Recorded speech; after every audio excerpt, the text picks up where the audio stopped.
Time is not money. समय का खास होना जरूरी नहीं है, खास लोगों के लिए समय होना ये जरूरी है। जिस किसी ने भी ये बात कही है, बड़ी जानदार बात कही है। समय हर किसी के पास होता है, लेकिन उसकी कीमत हर कोई नहीं जानता है।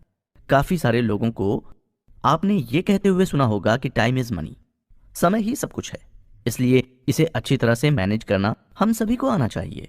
हम सभी की जिंदगी में हर रोज 24 घंटे होते हैं, लेकिन क्या आपने कभी सोचा है कि इतना सारा समय हमारे पास होने पर भी हमें समय की कमी आजकल इतनी ज्यादा क्यों महसूस होती है? जबकि ऐसा नहीं है कि हम समय को मैनेज करना नहीं जानते या नहीं करते हैं। हम हर तरफ से अपने समय को मैनेज करने की कोशिश में लगे रहते हैं, ताकि ज्यादा से ज्यादा समय हम कोई क्रिएटिव या प्रोडक्टिव काम करने के लिए निकाल सकें। हम खुद को मल्टीटास्कर बनाने की कोशिश करने लगते हैं, मतलब कि एक ही समय में एक से ज्यादा काम निपटाने के स्किल डेवलप करते हैं। जैसे सुबह ब्रश करते हुए न्यूज़ हेडलाइंस पर नजर डालते हैं, शेयर मार्केट के अप्स एंड डाउन्स पर चाय पीते हुए हमारी नजर होती है, नहाते हुए पूरे दिन की प्लानिंग दिमाग में चल रही होती है। पर ऐसा करते हुए एक समय के बाद हम खुद उस समय के जाल में फंस जाते हैं और हमें अपनी लाइफ बड़ी ही मुश्किल लगने लगती है। ऐसा कहा और माना जाता है कि औरतें पुरुषों की तुलना में काफी अच्छी मल्टीटास्कर होती हैं और वो टाइम को मैनेज करना अच्छे तरीके से जानती हैं। वो किचन में नाश्ता बनाते हुए दूध भी साथ ही साथ गर्म कर लेती हैं, मोबाइल पर बात भी कर लेती हैं और अपने पूरे दिन की प्लानिंग भी कर लेती हैं। पर टाइम को मैनेज करने के लिए मल्टीटास्किंग करने के बावजूद भी हर किसी को अपने लिए समय की कमी तो फिर भी महसूस होती ही है। इस बात में कोई शक नहीं है कि हमें पूरे दिन में 24 घंटे मिलते हैं, पर इन 24 घंटों पर हमारा पूरा कंट्रोल नहीं होता है। हम अपने दिन के केवल 58% समय को ही कंट्रोल कर पाते हैं और बाकी बचा 42% हमारे हाथ से फिसलता जाता है और हम उसे देखने के सिवाय कुछ और नहीं कर सकते हैं। किसी ने कहा कि समय की असली कीमत केवल वो ही इंसान बता सकता है जिसे अपना मनपसंद काम करने के लिए बहुत कम समय मिलता है। जैसे कि अगर आपको ऑडियो बुक सुनने का शौक है और आप इसे चैन से सुनने के लिए रोज रात 1 घंटा ही निकाल पाते हैं, तो आपको अपना वो 1 घंटा बहुत कीमती जान पड़ेगा। समय की कीमत हर इंसान की नज़र में अलग अलग होती है। किसी प्रेमी के लिए उसकी प्रेमिका के साथ बिताया समय उसे बहुत कीमती लगता है, तो एक माँ को अपने घर, परिवार और बच्चों के लिए दिया गया अपना समय बहुत कीमती दिखाई पड़ता है। किसी स्टूडेंट के लिए उसका पढ़ाई का समय ज्यादा कीमती होता है, तो बच्चे के लिए खेलने का समय उसकी जिंदगी का सबसे कीमती समय होता है। लेकिन अगर आपसे कोई ये कहे कि समय कीमती नहीं होता है और ना ही टाइम इज मनी होता है, तो आपको हैरानी जरूर होगी, है ना? आज हम जिस किताब के बारे में बातें करने जा रहे हैं, उस किताब के लेखक डेविड कडावी का कुछ ऐसा ही मानना है। वो ऐसा क्यों मानते हैं और टाइम मैनेजमेंट को लेकर कौन सी नई बातें और टेक्निक्स बताते हैं, ये जानने के लिए आइए सुनते हैं mind management not time management किताब की बुक समरी। Time management. लेखक को जब पहली बुक लिखने का कॉन्ट्रैक्ट मिला था तो उनकी हालत बिल्कुल एक प्रेशर कुकर की तरह थी।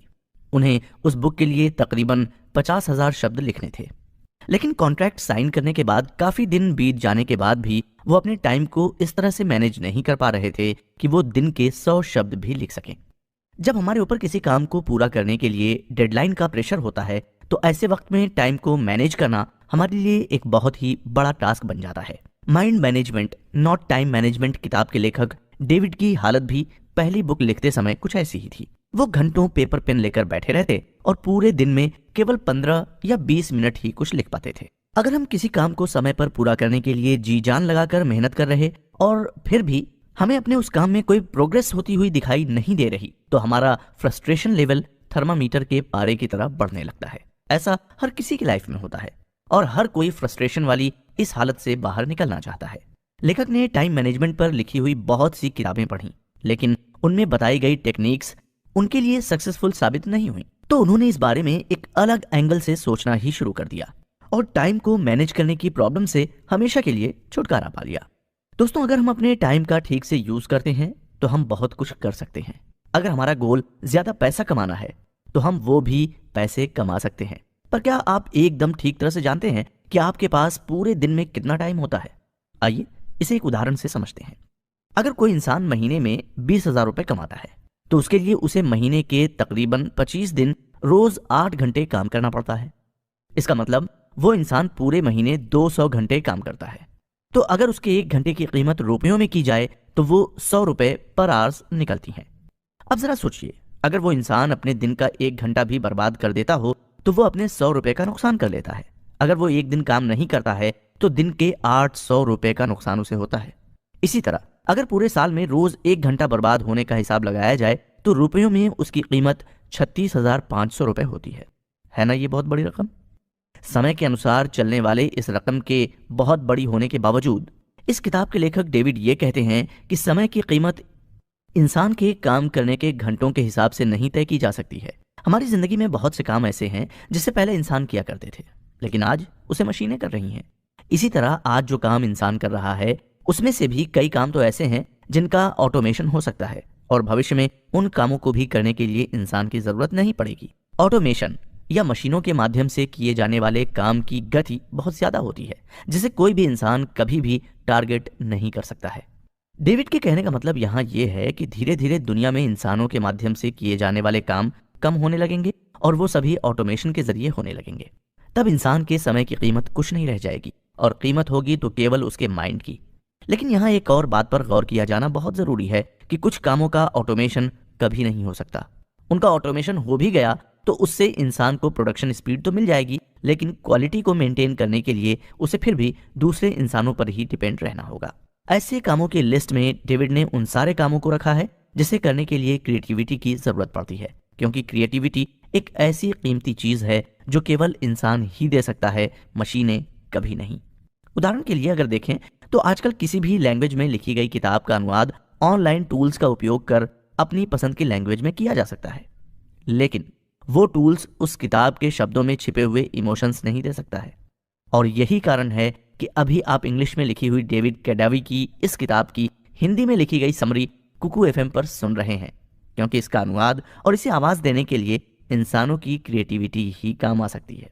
एंटरप्रेन्योर और इन्वेस्टर नवल रविकांत का कहना है कि हमें अपने दिमाग का उपयोग करके पैसा कमाना चाहिए, न कि समय का उपयोग करके। अगर हम केवल प्रोडक्टिविटी को लेकर बात करें तो यहाँ फ्रेडरिक टेलर की टेलरिज्म थ्योरी को मेंशन करना जरूरी होगा। फ्रेडरिक टेलर एक अमेरिकन मैकेनिकल इंजीनियर थे जिन्होंने बहुत से वर्कर्स के काम करने के तरीकों को समझकर एक प्रयोग किया था। उन्होंने एक स्टॉप वॉच लेकर एक वर्कर को लोहे की पाइप उठाने के लिए कहा और फिर उसका वो काम पूरा हो जाने का टाइम नोट कर दिया। इसके बाद उन्होंने उसी वर्कर को उसी काम को अलग तरीके से करने के लिए कुछ इंस्ट्रक्शन दिए और इस बार उस वर्कर ने पहले के कंपैरिजन में बहुत ही कम समय में अपने काम को पूरा कर लिया था। फ्रेडरिक ने यह प्रयोग 19वीं सेंचुरी में किया था और इससे पहले किसी भी काम को करने के पीछे लगने वाले समय के बारे में किसी ने भी नहीं सोचा था। वर्कर्स ने तो बिल्कुल भी नहीं, क्योंकि उनको केवल काम पूरा करने से मतलब था। फ्रेडरिक की टेलरिज्म थ्योरी से ही प्रोडक्शन को मेजर करने का तरीका पता चला, जिसे आज प्रोडक्शन यूनिट के नाम से जाना जाता है। आजकल जब भी बात टाइम और किसी काम को लेकर होती है तो हम प्रोडक्शन आवर्स और प्रोडक्शन यूनिट के बारे में पहले सोचते हैं। आप ये ऑडियो बुक समरी सुन रहे हैं तो इसके हर एपिसोड के कंप्लीट होने का टोटल और बचा हुआ टाइम कुकू एफएम ऐप पर आपको जरूर दिखाई देता है। टाइम को इस तरह से मेजर करने से हमें फायदा ये होता है कि हम अपने टाइम का इफेक्टिवली मैनेजमेंट कर सकते हैं। आज दुनिया बड़ी तेजी से आगे बढ़ रही है और यही वजह है कि लोग अपने टाइम को मैनेज करने के लिए एक तीर से दो शिकार वाली बात को अपनी जिंदगी में अपनाने लगे हैं। जैसे कि कोई भी ऑडियो बुक आप घर पर काम करते हुए या ड्राइव करते हुए भी सुन सकते हैं। इससे आपका समय भी बचता है और आपको ऑडियो बुक सुनने के लिए कोई एडिशनल टाइम नहीं निकालना पड़ता है। लेखक आगे कहते हैं कि जो इंसान अपनी जिंदगी में कुछ करना चाहता है तो वो समय को भगवान की तरह पूछता है। समय बचाने के लिए वो कई तरह की तरकीबें अपनाता है। लेखक यहाँ अपने पड़ोसी का एक उदाहरण देते हुए कहते हैं कि वो लेखक को जब भी दिखाई देते तो लेखक को वो दौड़ते हुए ही नजर आते थे। कुछ दिनों तक उन्होंने इस तरह ऑब्जर्व करने के बाद लेखक ने जब उनसे इसका कारण पूछा तो उन्होंने बताया कि वो अपना समय बचाने के लिए जल्दी जल्दी चलते हैं। यकीनन समय हर किसी की जिंदगी में इंपॉर्टेंट फैक्टर होता है, लेकिन समय को बचाने के लिए आजकल हम लोग जिस तरह अपनी जिंदगी के दूसरे काम के साथ कंप्रोमाइज करते हैं उससे हमें ज्यादा काम करने के लिए एक्स्ट्रा समय तो मिल जाता है, लेकिन वो समय हम अगर अपनी नींद को कम कर बचाते हैं तो एक लंबे समय के बाद उसका असर हमारे शरीर पर हुए बिना नहीं रहता है। आजकल लोगों में high blood pressure, diabetes, obesity, cancer और ना जाने कौन कौन सी नई नई बीमारियां देख रहे हैं, वो इसी का असर है। इसीलिए टाइम मैनेजमेंट को मैनेज करने के सही तरीकों का हमें पता होना बहुत जरूरी है। अगले एपिसोड में हम जानेंगे कि टाइम को मैनेज करने में लोग कहाँ गलती कर जाते हैं और हम उन गलतियों से कैसे बच सकते हैं। प्रोडक्टिविटी और टाइम मैनेजमेंट। समय की कमी का होना किसी भी इंसान की जिंदगी का सबसे बड़ा सफेद झूठ है। पूरे दिन में हर किसी के पास नौकरी, खाना पीना, मौज मस्ती करना, शौक और सोने के बाद इतना समय तो जरूर बचता है कि वो इसका उपयोग कुछ नया सीखने या अपनी किसी हॉबी को और ज्यादा डेवलप करने के लिए कर सके। जो लोग अपने समय को लेकर बहुत ही ज्यादा कॉन्शियस होते हैं, उनको समय की कमी होने का दुख कभी नहीं परेशान करता है, क्योंकि वो अपने समय के एक एक सेकंड का सही उपयोग करना जानते हैं। अगर हमारे पास कुछ समय है और हम उसका प्रोडक्टिव उपयोग नहीं कर रहे हैं, तो हम अपने समय का खून कर रहे होते हैं। ये बात सुनने में बड़ी कड़वी है, पर यही सच है। अक्सर जब हमारे पास किसी काम को करने के बाद जो भी समय बचता है, उसे हम फ्री टाइम कहते हैं। कितनी अजीब बात है ना ये। जहां एक और लोग समय को भगवान कहते हैं, समय की तुलना पैसों से की जाती है, वहीं दूसरी तरफ बचे हुए समय को फ्री टाइम कहा जाता है। क्या समय को फ्री कहना सही बात है? क्या हम हमारे पास बचे हुए पैसों को फ्री मनी कहते हैं? नहीं ना। तो समय को फ्री कहकर हम खुद ही अपने समय की इंपॉर्टेंस को खत्म कर देते हैं। ये बात तो आप भी अच्छी तरह से जानते हैं कि अपने समय को यूज करने की आजादी हम सभी को होती है, लेकिन समय बीत जाने पर अगर हम अपने उस समय को यूज नहीं करते हैं तो वो फिर वापस नहीं मिलता है। जब हमारे पास एक्स्ट्रा पैसा होता है तो हम उसे कहीं ना कहीं इन्वेस्ट कर देते हैं, जिससे हमें फ्यूचर में उस पैसे से इंटरेस्ट मिलकर उस पैसे की कीमत और ज्यादा बढ़ जाती है। समय का भी ऐसा ही है। अगर हम अपने यूज्ड समय को सही तरीके से इन्वेस्ट नहीं करते हैं तो फ्यूचर में उससे पॉजिटिव रिटर्न मिलने की संभावना कम हो जाती है। इसी बात को आगे बढ़ाते हुए लेखक कहते हैं कि टाइम मैनेजमेंट को लेकर पूरी दुनिया में दो तरह के गलत एजम्पशंस बने हुए हैं। पहला गलत एजम्पशन ये है कि टाइम मैनेजमेंट कमोडिटी की तरह है और हर किसी के पास 1 से 24 घंटे होते हैं। इस किताब की ऑडियो समरी को रिकॉर्ड करने से पहले मेरी भी यही सोच थी, लेकिन ये बात बिल्कुल गलत है। डेविड कहते हैं कि किसी भी दो इंसान के ही 24 घंटे नहीं, बल्कि एक ही इंसान के 24 घंटों में हर एक घंटा एक दूसरे से बिल्कुल डिफरेंट होता है। वो एक से किसी भी हालत में नहीं हो सकते हैं। हमारा मूड, हमारे शरीर की एनर्जी हमारे समय के हर एक पल को अलग तरह से ट्रीट करती है। हो सकता है कि दिन के किसी एक घंटे में हम जितनी अच्छी तरह से सोच सकते हैं, दूसरे घंटे में हम उतनी अच्छी तरह से नहीं सोच सकते। इसलिए भले ही हम सबके पास 24 घंटे यूज करने के लिए हों, लेकिन वो 24 घंटे कभी भी एक से नहीं होते हैं और इसीलिए टाइम को अच्छी तरह से मैनेज करना बहुत ही मुश्किल काम है। लेकिन दोस्तों, आप चिंता मत कीजिए। इस ऑडियो बुक की पूरी समरी सुनने के बाद आपको टाइम मैनेजमेंट डिफिकल्ट टास्क नहीं लगेगा। हम आगे बहुत सी ऐसी टेक्निक के बारे में जानेंगे जिनका इफेक्टिवली यूज कर हमारे लिए टाइम मैनेजमेंट आसान काम हो जाएगा। आगे बढ़ते हुए दूसरे गलत एजम्पशन के बारे में डेविड बताते हैं कि कम समय में ज्यादा से ज्यादा आउटपुट लेना भी इफेक्टिव टाइम मैनेजमेंट नहीं है। 1 मिनट में हम जो भी प्रोड्यूस करते हैं उसका असर अगले मिनट पर जरूर पड़ता है। अगर पहले मिनट में हम किसी वजह से एक्सपेक्टेड रिजल्ट नहीं ले पाते हैं तो दूसरे मिनट को भी हम उतनी इफेक्टिवली यूज नहीं कर पाएंगे। ये बात पहले बताए अजम्पशन से ही जुड़ी हुई है और हमारे मूड पर डिपेंड करती है। कुछ गलत या डिजायरेबल न होने पर मूड का ठीक न होना बड़ी सामान्य सी बात है जो टाइम मैनेजमेंट को अफेक्ट करती है। लेखक अपनी बात को कुछ उदाहरण देकर समझाने की कोशिश करते हैं। जैसे कोई लेखक यदि कोई नॉवेल लिखता है तो हो सकता है कि उसकी एक भी कॉपी ना बिके, लेकिन यदि वही लेखक यदि दूसरा नॉवेल लिखता है तो हो सकता है कि वो बेस्ट सेलर की लिस्ट में आ जाए। इसी तरह यदि कोई बिजनेस शुरू करता है तो वो सक्सेस ना भी हो और उसके सक्सेस ना होने पर फिर से दूसरा बिजनेस शुरू करने पर वो उम्मीद से ज्यादा प्रॉफिटेबल हो सकता है। हमें यहाँ इन उदाहरणों से समझने वाली बात यह है कि सक्सेस और फेलियर दोनों तरह के रिजल्ट्स मिलने पर भी दोनों में इन्वेस्ट किया गया समय और की गई मेहनत एक सी ही होती है। लेखक अपने हर नॉवेल को लिखने के लिए एक सी मेहनत करता है। बिजनेसमैन अपने बिजनेस को सेट करने के लिए एक सी मेहनत करता है, लेकिन फिर भी उसे एक में सक्सेस मिलती है और एक में नहीं। किसी काम का अच्छा या खराब रिजल्ट आना हमारे विचारों की क्वालिटी पर डिपेंड करता है। इसलिए लेखक फिर से ये कहते हैं कि हमारी जिंदगी में हर दिन का हर एक मिनट डिफरेंट होता है और डिफरेंट रिजल्ट देने वाला होता है। लेखक की कही गई इन सब बातों से अब तक आप ये तो अच्छी तरह समझ गए होंगे कि प्रोडक्टिव होना कम समय में किसी काम को निपटा लेना नहीं है। प्रोडक्टिविटी तो उस बीज की तरह है जिसे मिट्टी में बोने के बाद पानी और सूरज की रोशनी के साथ समय की जरूरत पड़ती है, तब कहीं जाकर उसमें से पौधा बनता है। आज को प्रोडक्टिविटी के साथ कनेक्ट करें तो ये हमारे माइंड को अच्छे विचार पैदा करने और बनाए रखने के लिए एक तरह की कंडीशन है। लेखक यहाँ अपनी बात को एक और नया मोड़ देते हुए कहते हैं कि प्रोडक्टिव होने के लिए टाइम को मैनेज करने की नहीं बल्कि माइंड को मैनेज करने की जरूरत है। क्या है माइंड मैनेजमेंट? माइंड मैनेजमेंट के बारे में ठीक से समझने से पहले आइए उससे जुड़ी हुई कुछ खास बातें जानते हैं। हम जो करना चाहते हैं और जो नहीं करना चाहते हैं, ऐसे सभी टास्क को हम ईजन आवर मेथड का उपयोग कर प्रायोरिटी के अनुसार अलग अलग कैटेगरी में डिवाइड कर सकते हैं। इस मेथड में हर एक टास्क को नॉट अर्जेंट बट इम्पॉर्टेंट और urgent but not important category में डिवाइड कर अपनी प्रायोरिटी लिस्ट तैयार कर सकते हैं। हम परेटो प्रिंसिपल का 80-20 का रूल भी उपयोग में ले सकते हैं। यहाँ लेखक कहते हैं कि टाइम मैनेजमेंट से रिलेटेड कोई भी मेथड टाइम को माइंड से कनेक्ट नहीं करती है। टाइम मैनेजमेंट कुछ हद तक वैल्यूएबल हो सकता है, लेकिन माइंड मैनेजमेंट की शुरुआत वहां से होती है जहां टाइम को मैनेज करने की सारी मेथड एक लिमिटेशन पर आकर रुक जाती है। टाइम मैनेजमेंट इंसान के टाइम को ऑप्टिमाइज करती है, जबकि माइंड मैनेजमेंट इंसान की क्रिएटिविटी को ऑप्टिमाइज करती है। अगर हम अपनी क्रिएटिविटी एनर्जी को अच्छी तरह से मैनेज करना सीख जाते हैं तो हमें किसी भी टास्क को प्रायोरिटी लिस्ट या टू डू लिस्ट की जरूरत नहीं पड़ती है। लेकिन माइंड को मैनेज करना रेगुलर प्रैक्टिस से ही पॉसिबल हो पाता है। एक प्रयोग करने जैसा है। जब आप किसी प्रोडक्टिव टास्क को करने को तैयार होते हैं तो पहले खुद से पूछें कि मैं इस वक्त किस काम को करने के मूड में हूं। फिर खुद से दूसरा सवाल पूछें कि मुझे ऐसा क्या करने की जरूरत है जो मेरे मूड के साथ फिट हो सके।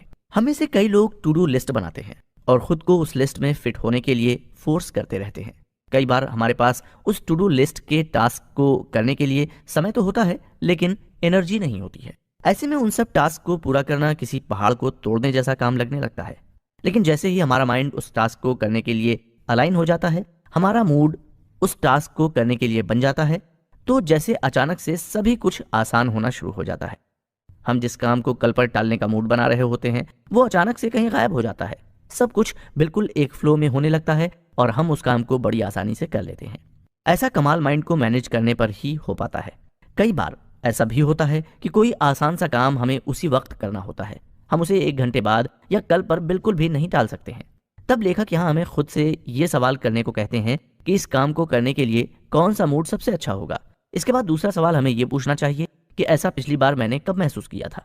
ऐसा करने पर हमारे मूड से जुड़ी हुई कंडीशंस रेप्लिकेट होना शुरू हो जाएगी और हम उस काम को करने का मूड बना लेंगे। ऐसा करना कॉम्प्लिकेटेड और डिफिकल्ट हो सकता है, लेकिन इम्पॉसिबल नहीं। ये ठीक वैसा ही है जैसे किसी गिटार को बजाने के लिए उसके तारों पर अपनी उंगलियां घुमाना। ये बातें आपको थोड़ी मुश्किल भरी लग रही होंगी, लेकिन दोस्तों टेंशन की कोई बात नहीं है, क्योंकि लेखक आगे हमें हमारी मेंटल सिचुएशन को कंट्रोल करने के आसान तरीकों के बारे में बताने वाले हैं। डेविड आगे बताते हैं कि किसी काम को करने का सही मूड दिन के किसी एक समय में बनता है। ये बात उन्होंने अपनी पहली किताब लिखने के दौरान महसूस की थी। डेविड ने अपने रोज के काम की एक इमेजिनरी ग्रैब बैग बना ली थी और जब भी उनका मूड बदलता वो अपने मूड के अनुसार वो काम उस ग्रैब बैग में से निकाल कर करने लगते। उन्होंने अपने विचारों और उनको एग्जीक्यूट करने के पीछे छिपी हुई बाउंड्रीज को भी पहचानना शुरू कर दिया था। इस तरह जब उन्हें लगता था कि वो कोई बहुत बड़ा टास्क करने जा रहे हैं तो वो बड़ी आसानी से उस टास्क में छिपे हुए दूसरे छोटे छोटे कामों को पहचानना सीख गए। माइंड को मैनेज करने की इस प्रोसेस के दौरान उन्होंने ये पाया कि समय की कमी होना एक बहाना होने के अलावा कुछ नहीं होता है। अगर हम अपने माइंड को मैनेज कर लेते हैं तो हमें समय की कमी कभी नजर नहीं आती है। लेखक अपने अनुभव हमारे से शेयर करते हुए कहते हैं कि जब वो शिकागो में थे तब वो अपनी राइटिंग को लेकर काफी डिस्टर्ब थे। वो जैसा चाहते थे वो काफी प्रयास करने के बाद भी लिख नहीं पा रहे थे। उसी दौरान उनकी नजर उनके लिखे गए कुछ पुराने आर्टिकल्स पर गई और वो उसे पढ़ने लगे। दोस्तों, किसी भी लेखक के लिए उसका खुद का लिखा हुआ बार बार पढ़ना उसके लिए दुनिया का सबसे मुश्किल काम होता है। लेकिन डेविड के उन आर्टिकल्स में कुछ ऐसा था जिसकी वजह से वो उसे बार बार पढ़ने की लालच छोड़ नहीं पा रहे थे। उन आर्टिकल्स को पढ़ने के बाद डेविड ने यह सोचा कि क्यों वो अब उतना अच्छा नहीं लिख पा रहे हैं। उनके अच्छे आर्टिकल्स में ऐसा तो क्या है जो उनके दूसरे आर्टिकल्स से डिफरेंट बना रहा है। काफी सोचने के बाद उन्होंने एक बात नोटिस की कि उनके सारे पुराने और अच्छे आर्टिकल्स उन्होंने तब लिखे थे जब वो किसी और दूसरे शहर में रह रहे थे। तब उन्होंने अपनी पहली बुक के बारे में भी सोचना शुरू किया जो उन्होंने किसी और शहर में रहकर लिखी थी। वो कहते हैं कि पहली किताब को पूरा करने के बाद उन्हें बड़ी शांति महसूस हुई थी और इसके साथ ही एक डर भी पैदा हो गया था। शांति उन्हें इसलिए महसूस हो रही थी क्योंकि उन्होंने अपना एक गोल अचीव कर लिया था और डर इस बात का था कि वो भविष्य में और बुक्स लिखेंगे तो क्या उसमें वो कामयाब हो पाएंगे। यहाँ डेविड फेमस अमेरिकन पोएट माया एंजेलियो की कही बात को याद करते हुए कहते हैं कि हर इंसान के अंदर छिपी हुई अनकही कहानी को शब्दों में समेटने से ज्यादा बड़ी पीड़ा और कोई नहीं है। नेटेशे ने भी कहा है कि जो इंसान अपने अंदर के वाई यानी परेशानी को पहचान लेता है, वो अपने अंदर के हाउ को अच्छी तरह से सेटिस्फाई करना सीख लेता है। मतलब कि उसे अपनी परेशानियों को कैसे सुलझाना है या कैसे उस वाई का जवाब पाना है, उस बात के लिए फिर खुद को तैयार कर लेता है। लेखक कहते हैं कि उन्होंने अपने इस वाई को पहचान लिया था और ये स्वीकार कर लिया था कि उन्हें एक अच्छी लाइफ जीने के लिए और अपने काम को और ज्यादा बेहतर बनाने के लिए अपने अंदर के हाउ यानी परेशानियों से निपटने के रास्तों और तरीकों को थोड़ा बदलना होगा। इसके बाद डेविड अपनी क्रिएटिव एनर्जी का बेहतर उपयोग करने के लिए प्रयास करने लगे। दोस्तों, माइंड मैनेजमेंट को लेकर इस बुक समरी में और भी बहुत सी इंटरेस्टिंग टिप्स और बातें हैं, तो इस बुक समरी के साथ बने रहें क्योंकि अगले कुछ एपिसोड्स हम सभी के लिए लाइफ चेंजिंग अपॉर्चुनिटी होंगे।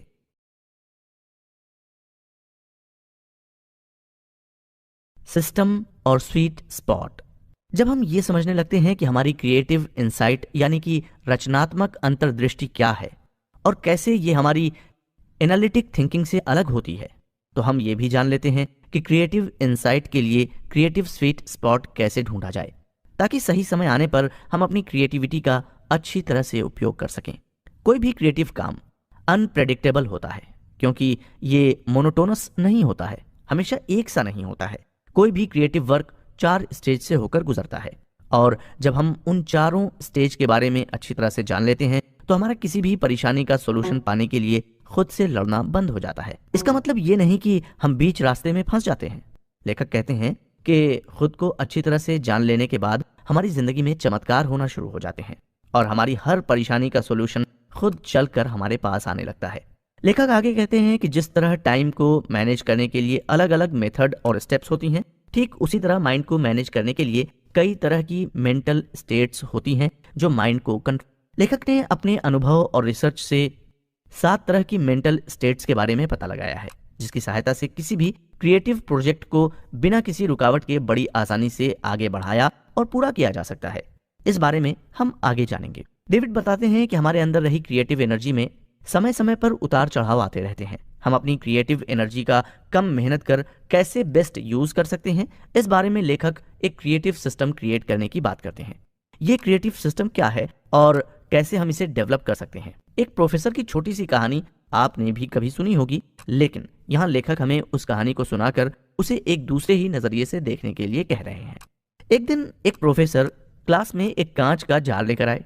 उन्होंने वो खाली जार स्टूडेंट्स को दिखाकर उनसे जब ये पूछा कि वो जार खाली है या भरा हुआ है, तो सब स्टूडेंट्स ने हंसकर उसके खाली होने का समर्थन किया। तब प्रोफेसर ने उस जार को कुछ बड़े पत्थरों से भर दिया और फिर से स्टूडेंट्स से वो ही सवाल किया। तब सभी स्टूडेंट्स ने उन्हें यह जवाब दिया कि जार अब भरा हुआ है। तब प्रोफेसर ने हंसते हुए उस जार में छोटे छोटे और पत्थर डाल दिए और स्टूडेंट्स की तरफ देखा। स्टूडेंट्स समझ नहीं पाए कि आखिर प्रोफेसर इस एक्सपेरिमेंट से आखिर बताना क्या चाहते हैं। सभी स्टूडेंट्स का यही मानना था कि जार अब बड़े और छोटे पत्थरों से भर चुका है, लेकिन प्रोफेसर ने उस जार में अब रेत डाली तो वो भी उसमें आ गई। उसके बाद प्रोफेसर ने उस जार में पानी डाला और फिर स्टूडेंट्स से बोले, अब ये जार पूरी तरह से भर चुका है। दोस्तों, इस कहानी से सीधा साधा मतलब ये निकलता है कि हमारा दिन का शेड्यूल कितना ही बिजी क्यों ना हो, थोड़ा और ज्यादा कुछ करने का स्कोप तो उसमें होता ही है। लेकिन लेखक इस कहानी का कुछ और ही मतलब निकालते हुए कहते हैं कि जार में कौन सी चीज भरी गई ये इंपॉर्टेंट नहीं था, बल्कि इंपॉर्टेंट ये था कि वो किस ऑर्डर में भरी गई हैं। प्रोफेसर अगर जार को पहले रेत से भर देते तो बड़े और छोटे पत्थरों के लिए जगह नहीं बचती। हमारी लाइफ में स्ट्रगल हम इसी वजह से करते हैं क्योंकि हम कई बार यही डिसाइड नहीं कर पाते हैं कि कौन सी बात का ज्यादा इंपॉर्टेंट हमारी लाइफ में है। अगर हम कम इंपॉर्टेंट टास्क को पहली प्रायोरिटी दे देते हैं तो सबसे इंपॉर्टेंट टास्क के लिए हमारे पास समय ही नहीं बचेगा। किसी भी क्रिएटिव टास्क को करने वाले इंसान के लिए ये डिसाइड करना बहुत जरूरी हो जाता है कि उस टास्क को पूरा करने के साथ उसकी और कौन सी दूसरी रिस्पॉन्सिबिलिटी है और उनमें से कौन सी रिस्पॉन्सिबिलिटी को वो किसी और के साथ शेयर कर सकता है। लेखक प्रोफेसर के उस जार को ब्रेन के साथ कंपेयर कर यही कहते हैं कि हमारे ब्रेन की सिचुएशन उस जार की तरह ही होती है और ये पूरी तरह से हम पर ही डिपेंड करता है कि हम अपने ब्रेन को कौन से विचारों और कौन से टास्क से भरते हैं। लेखक के अनुसार किसी भी इंसान का पैशन उस बड़े पत्थर की तरह होना चाहिए जिसे जार में सबसे पहले डाला गया था। मतलब हमारा पेशन हमारे माइंड या ब्रेन में प्रायोरिटी लिस्ट में मौजूद होना चाहिए। लेखक कहते हैं कि हम दो तरह से किसी भी तरह का विचार करते हैं, एक डिवर्जेंट और दूसरा कन्वर्जेंट। अब आप ये सोच रहे होंगे कि ये कौन सा नया फार्मूला है? तो दोस्तों, ये कोई नई बात नहीं है। डिवर्जेंट थिंकिंग मतलब किसी टास्क या बात को लेकर अलग अलग एंगल से सोचना। इसी तरह की सोच से हमें नए नए आइडियाज आते हैं, लेकिन उन आइडियाज में से बेस्ट आइडिया को चूज करने के लिए हमें कन्वर्जेंट थिंकिंग की जरूरत पड़ती है। मतलब अलग अलग आइडियाज को एक कॉमन गोल ध्यान में रखकर डिसीजन लेना। डिवर्जेंट थिंकिंग शॉटगन स्प्रे की तरह होता है, जिसका निशाना के जगह पर न होकर पूरे एक स्पेसिफिक एरिया पर होता है, जबकि कन्वर्जेंट थिंकिंग बंदूक की गोली की तरह होती है, जो केवल एक स्पेसिफिक जगह पर जाकर लगती है। किसी भी क्रिएटिव काम को करते वक्त इंसान का डिवर्जेंट और कन्वर्जेंट थिंकिंग के बीच बैलेंस करना बहुत जरूरी है। इंसान को सोचने पर आइडियाज तो बहुत सारे आते हैं, लेकिन उनमें से बेस्ट आइडिया को चूज करना चैलेंजिंग जॉब है, क्योंकि अगर बेस्ट आइडिया को चूज नहीं किया तो उस आइडिया से बनने वाली प्रोडक्ट के बेस्ट होने की पॉसिबिलिटी होगी ही नहीं। तो आइडियाज में से बेस्ट आइडिया को चूज करने के लिए हमें अपने क्रिएटिव स्वीट स्पॉट का पता लगाना होगा। स्वीट स्पॉट कोई बड़ी भारी चीज नहीं है, ये तो वो टाइम और प्लेस है जहां हम अपना बेस्ट क्रिएटिव वर्क करते हैं। ये जार में रखा वो बड़ा पत्थर है जिस पर हमारा शेड्यूल और रूटीन वर्क डिपेंड होता है। अब सवाल ये खड़ा होता है कि इस क्रिएटिव स्वीट स्पॉट को पहचाना कैसे जाए। आप सभी ने शब्दों की पहेलियां अपनी लाइफ में कभी ना कभी जरूर सॉल्व की होंगी।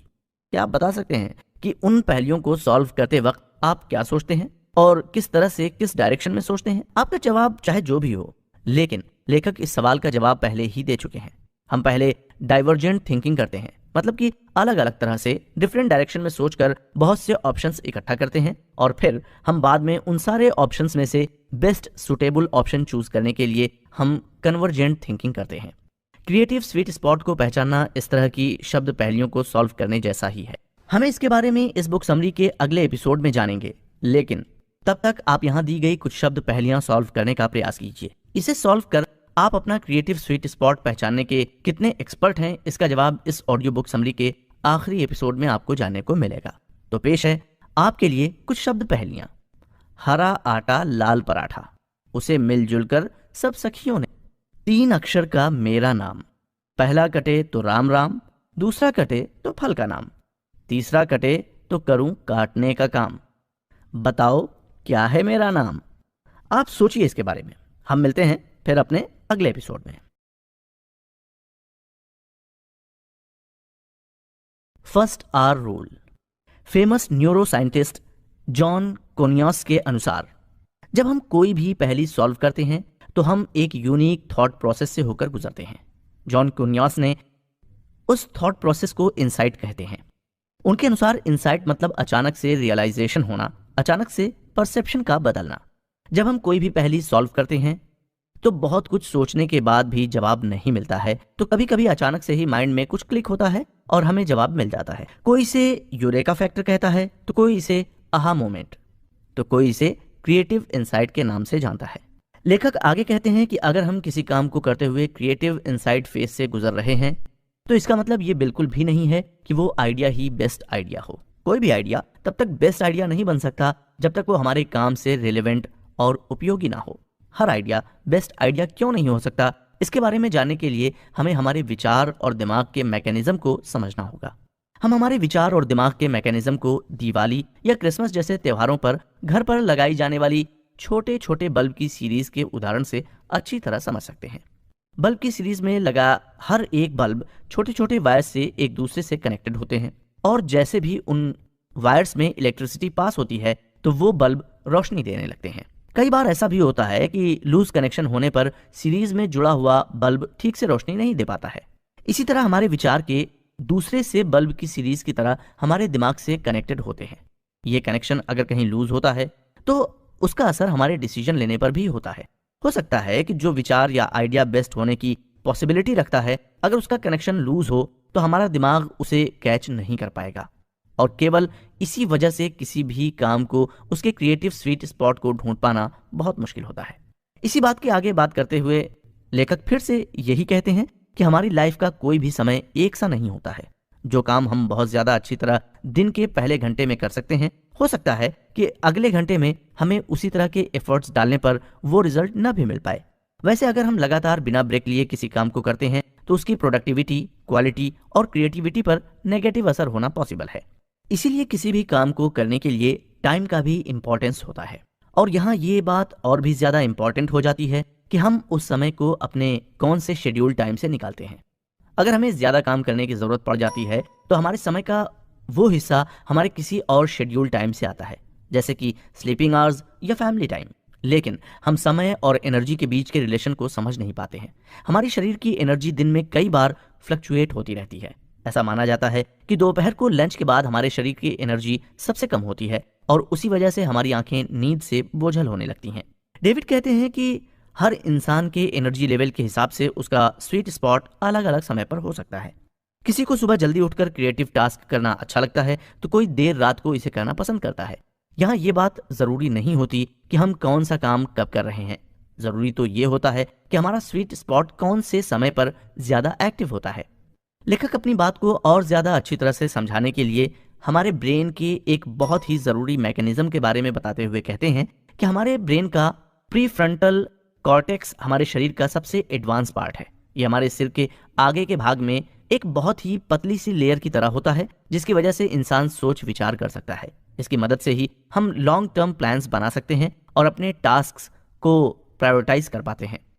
यही हमारे दिमाग का वो हिस्सा है जो हमें फालतू खर्च करने से मना करता है। न्यूरो साइंटिस्ट्स हमारे ब्रेन के इस हिस्से को दिमाग का सीईओ कहते हैं। प्रीफ्रंटल कॉर्टेक्स हमारे दिमाग में विचारों की सीरीज को कंटिन्यू रखता है और उन्हीं विचारों को एग्जीक्यूट कर हम पैसा कमा पाते हैं। हमारे दिमाग में हर मिनट जितने भी विचार आते हैं, हमारे दिमाग का यह हिस्सा उन विचारों के बीच इंटरफियर करता है और डिसीजन लेता है। अगर अब किसी वजह से हमारे दिमाग का यह हिस्सा ठीक से काम नहीं करता है तो हम अपने अच्छे और बेस्ट विचारों को भी एग्जीक्यूट नहीं कर पाते हैं। इसी वजह से लेखक यहाँ हमें हमारे ब्रेन के प्रीफ्रंटल कॉर्टेक्स को एक्टिव रखने के लिए समय समय पर दिमाग की छोटी मोटी एक्सरसाइज करने को कहते हैं, और ऐसा करना किसी भी क्रिएटिव पर्सन के लिए बहुत जरूरी है। लेखक आगे बताते हैं कि हर इंसान का प्रीफ्रंटल कॉर्टेक्स दिन के अलग अलग समय पर एक्टिव होता है, और यही वजह है कि कुछ लोग सुबह जल्दी उठकर क्रिएटिव काम करना पसंद करते हैं तो कुछ लोग देर रात जागकर। क्रिएटिव टास्क करने का समय कोई भी हो, लेकिन उस समय हमारे प्रीफ्रंटल कॉर्टेक्स का एक्टिव होना जरूरी है। और जब ये दोनों बातें एक साथ और एक ही जगह पर होती हैं तो वो ही हमारा स्वीट स्पॉट होता है। तो दोस्तों, स्वीट स्पॉट के बारे में बहुत कुछ जान लेने के बाद अब ये तो आपको ही पता करना होगा कि आपका स्वीट स्पॉट कौन सा है। आइए अब आगे बढ़ते हुए फर्स्ट आवर रूल के बारे में जानते हैं। डेविड ने अपने स्वीट स्पॉट को पहचान लेने के बाद माइंड मैनेजमेंट टेक्निक के बारे में अपने एक्सपेरिमेंट और रिसर्च को जारी रखा और फर्स्ट आवर रूल के बारे में जाना। वो इसके बारे में बताते हुए कहते हैं कि हमें अपनी जिंदगी का सबसे जरूरी क्रिएटिव काम दिन के पहले घंटे में करना चाहिए। लेकिन क्यों? इसे बाद में दिन के किसी भी समय किया तो क्या फर्क पड़ सकता है? हमारे दिन का पहला घंटा क्यों इतना जरूरी होता है? लेखक यहाँ एक उदाहरण देते हुए कहते हैं कि जो लोग फ्रिक्वेंटली ट्रैवल करते हैं वो सुबह की पहली फ्लाइट से जाना पसंद करते हैं, क्योंकि पहली फ्लाइट के कैंसिल होने के चांसेस बहुत कम होते हैं। ये चांसेस कम इसलिए होते हैं क्योंकि दिन की शुरुआत में कुछ गलत होने की पॉसिबिलिटी कम होती है। रात को डिले हुई फ्लाइट्स आ चुकी होती हैं, क्रू मेंबर्स रेस्ट ले चुके होते हैं। अगर किसी प्लेन में कोई मैकेनिकल प्रॉब्लम रही होगी तो वो भी रात भर में सॉल्व हो चुकी होगी। कहने का मतलब ये है कि सुबह सुबह किसी भी शहर का एयरपोर्ट रात के बाद फ्रेश स्टार्ट कर रहा होता है। एक और उदाहरण देखते हैं। सुबह किसी पौधे के फूल को खिलते हुए आपने देखा ही होगा। सुबह सुबह वो कितना ताज़ा और प्यारा नजर आता है, लेकिन क्या उसकी वही ताजगी और प्यारापन दोपहर या शाम तक बना रहता है? जवाब ना ही होगा, क्योंकि दिन भर की धूप और गर्मी सहन कर वो फूल अपनी एनर्जी खो चुका होगा और मुरझाने की सिचुएशन में होगा। दोस्तों, हमारी जिंदगी भी कुछ इसी तरह की है। हम अपने दिन की शुरुआत किसी अच्छे इंटेंशन से ही करते हैं, लेकिन एक बार हुआ डिले दूसरे कामों को अफेक्ट करता है। अगर हम अपना सबसे जरूरी काम दिन की शुरुआत में कर लेते हैं तो उस वक्त उसके बिगड़ने या हमारे किसी वजह से डिस्टर्ब होने की पॉसिबिलिटी ना के बराबर होती है। इसलिए लेखक फर्स्ट आवर रूल को हमें अपनाने को कहते हैं। किसी काम की कामयाबी का जोश हमें दिन भर एनर्जी देता रहता है, और जब हम अपने दिन का सबसे जरूरी काम दिन के पहले घंटे में कामयाबी से कर लेते हैं तो हम अच्छा महसूस करते हैं। इसी से हमें एनर्जी मिलती है जो पूरे दिन बनी रहती है। इसी के साथ फर्स्ट आवर रूल हमें अपने दिमाग को फोकस करने में हेल्प करता है, क्योंकि उस फर्स्ट आवर में हमें केवल इंपॉर्टेंट टास्क करना होता है, जिसे करते हुए मोबाइल, ईमेल्स, न्यूज़पेपर, किसी को भी हमारे रास्ते में आना मना होता है। इस रूल को आदत बनाना शुरू में मुश्किल लग सकता है, लेकिन जिस काम को करने के लिए हम बार बार अपने दिमाग को ट्रेन करते रहते हैं, वो फिर बड़ी जल्दी ही हमारी आदत में शामिल हो जाता है। आप सुन रहे हैं डेविड कैवेडी की लिखी किताब mind management not time management की Hindi audio book summary. Clock time और इवेंट टाइम। दोस्तों, पिछले एपिसोड में हमने फर्स्ट आवर रूल के बारे में जाना, लेकिन यह जरूरी नहीं कि रूल हर इंसान अपनी लाइफ में कामयाबी से इंप्लीमेंट कर सके। पिछले कुछ एपिसोड में हमने ये भी जाना कि कुछ लोग सुबह की जगह रात को ज्यादा क्रिएटिव होते हैं। ऐसी सिचुएशन में ऐसे लोगों का फर्स्ट आवर रूल को अपनी लाइफ में इंप्लीमेंट करना थोड़ा ज्यादा मुश्किल हो सकता है। अब सवाल यहाँ ये खड़ा होता है कि रात का वक्त, जो कि सोने का समय होता है, उस वक्त कोई कैसे ज्यादा क्रिएटिव हो सकता है। रात को नींद ना आने पर भी हम कुछ ना करने के मूड में होते हैं। हम ये पहले ही जान चुके हैं कि किसी भी क्रिएटिव काम को करने के लिए डाइवर्जेंट और कन्वर्जेंट थिंकिंग दोनों का ही होना बहुत जरूरी होता है।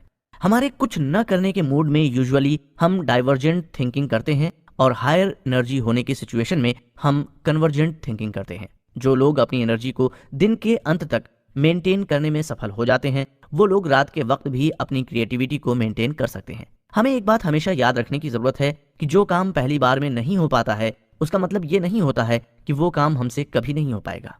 अगली बार फिर से करने से उस काम में हमारे सफल होने की संभावना कुछ ज्यादा बढ़ जाती है। आगे बढ़ने से पहले लेखक हमें लाइफ का एक और इम्पोर्टेंट कॉन्सेप्ट बता रहे हैं।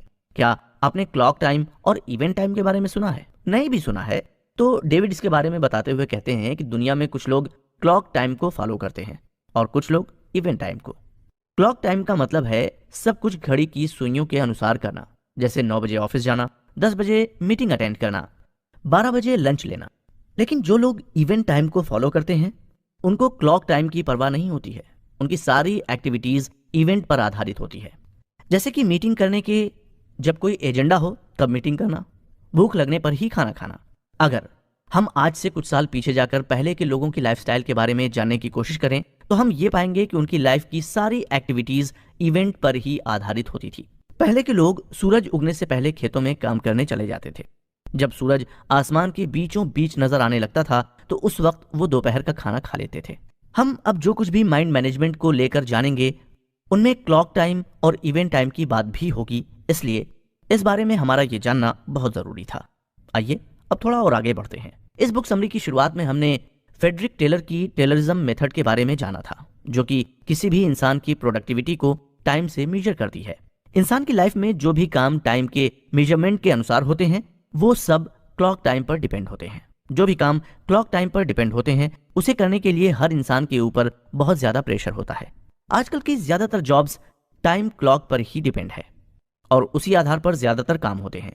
यही वजह है कि आजकल की जॉब्स में लोगों को ज्यादा टेंशन और डर होता है।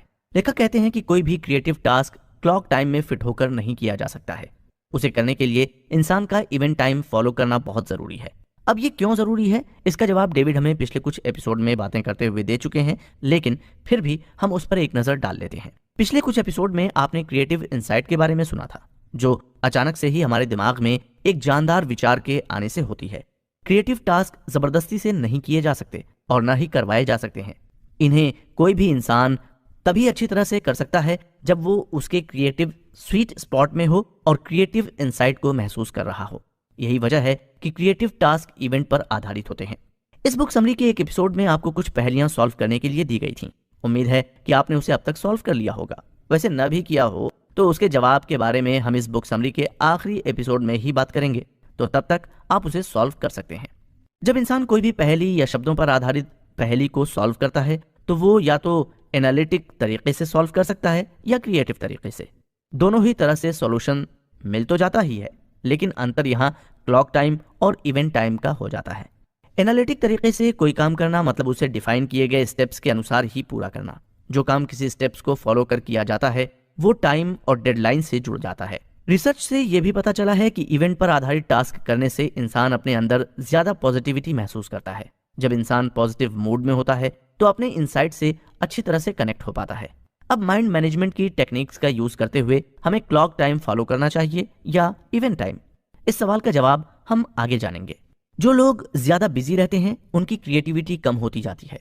रिसर्च से ऐसा पाया गया है कि कुछ हद तक बिजी होने पर क्रिएटिविटी 19% तक कम हो जाती है और बहुत ही ज्यादा बिजी होने पर यह 45% तक कम हो जाती है। बहुत से लोग टाइम को मनी के साथ कंपेयर करते हुए उसे बहुत कीमती मानते हैं। ये सोच वैसे गलत तो नहीं है, लेकिन अगर टाइम को मनी के साथ जोड़कर देखा जाता है तो उसके नुकसान और फायदे भी हमारे पास पैसे होने और न होने की सिचुएशन की तरह ही होते हैं। जब हमारे पास ज्यादा पैसे होते हैं तो हम उसे कहीं इन्वेस्ट कर उससे ज्यादा पैसे बना लेते हैं, लेकिन वहीं पैसों की कमी होने पर हमें पैसा किसी से उधार लेना पड़ता है, जिसके लिए हमें इंटरेस्ट भी देना पड़ता है। मतलब एक बार उधार ले लेने पर हम अपने भविष्य की कमाई और बचत को भी कम कर रहे होते हैं, क्योंकि अपने लगाए हुए पैसों से ही तो हम उधार लिए हुए पैसों पर इंटरेस्ट भर रहे होते हैं। ठीक इसी तरह जब हम बिजी होते हैं तो हमारे पास समय की कमी होती है और वो समय हम अपने दूसरे काम को करने के समय से उधार लेते हैं। इसका सीधा मतलब ये है कि हम अपनी क्रिएटिविटी को खोकर अपने टाइम पर इंटरेस्ट पे कर रहे होते हैं। कम बिजी होने पर 19% और ज्यादा बिजी होने पर 45% इंटरेस्ट है ना। ये बहुत ही ज्यादा घाटे का सौदा। हमारे एक दिन बिजी होने पर हमारी क्रिएटिविटी पर उसी दिन असर नहीं पड़ता है, बल्कि उसका असर हमारे अगले दिन की क्रिएटिविटी पर भी पड़ता है। जब ऐसा होना लगातार होता जाता है, मतलब कि हम अपने 24 घंटों में से किसी और काम को करने के लिए डिसाइड किए गए समय से थोड़ा सा समय उधार रोज लेने लगते हैं, तो हमारी लाइफ इम्बैलेंस होने लगती है। ज्यादातर किस्सों में वो वक्त हम अपने नींद के घंटे कम कर ले लेते हैं। नींद ठीक से न होने पर या जरूरत के अनुसार पूरी न होने पर वो हमारे क्रिएटिव इनसाइट को नेगेटिव रूप से प्रभावित करती है। इस तरह की सिचुएशन से बचने के लिए हमें जरूरत के अनुसार क्लॉक टाइम और इवेंट टाइम में से किसी एक को चुनना पड़ता है।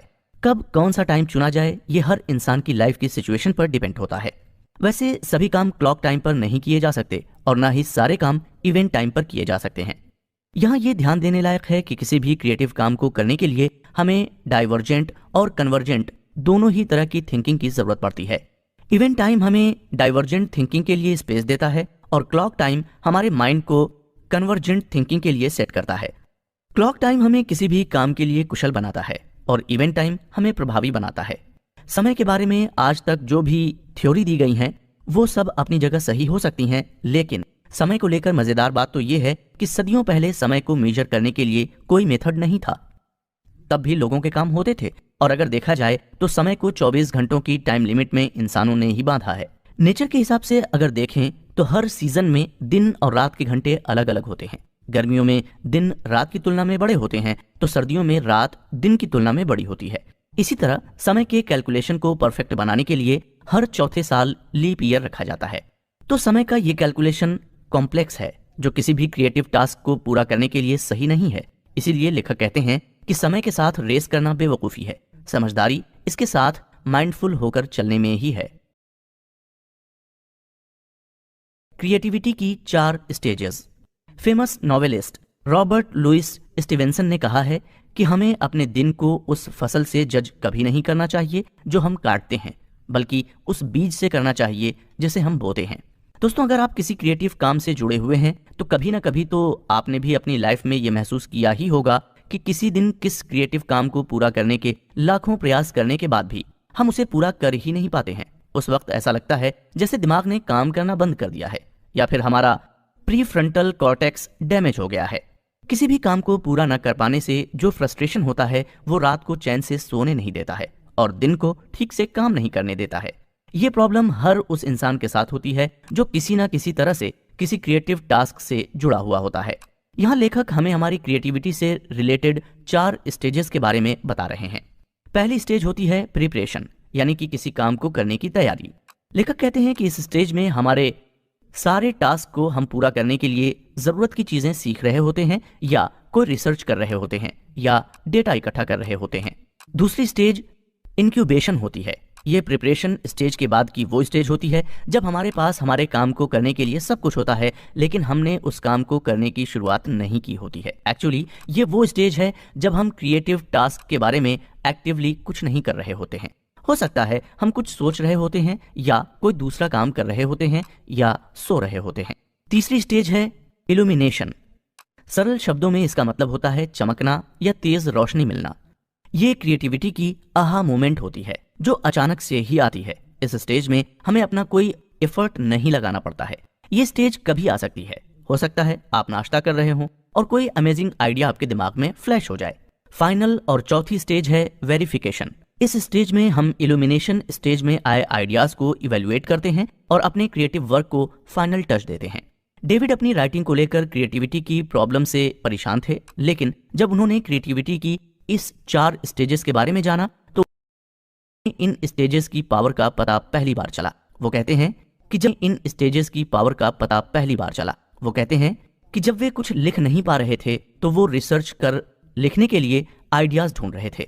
वो उनकी प्रिपरेशन स्टेज थी, रात की नींद उनकी इंक्यूबेशन स्टेज थी और उनके सुबह के राइटिंग सेशन इल्यूमिनेशन स्टेज थे। फाइनली जब वो अपनी राइटिंग को एडिट कर रहे थे तो वो उनकी क्रिएटिविटी की वेरिफिकेशन स्टेज थी। दोस्तों, क्रिएटिविटी की ये चारों स्टेज इंसान की जिंदगी में 4 दिन में ही नहीं आती।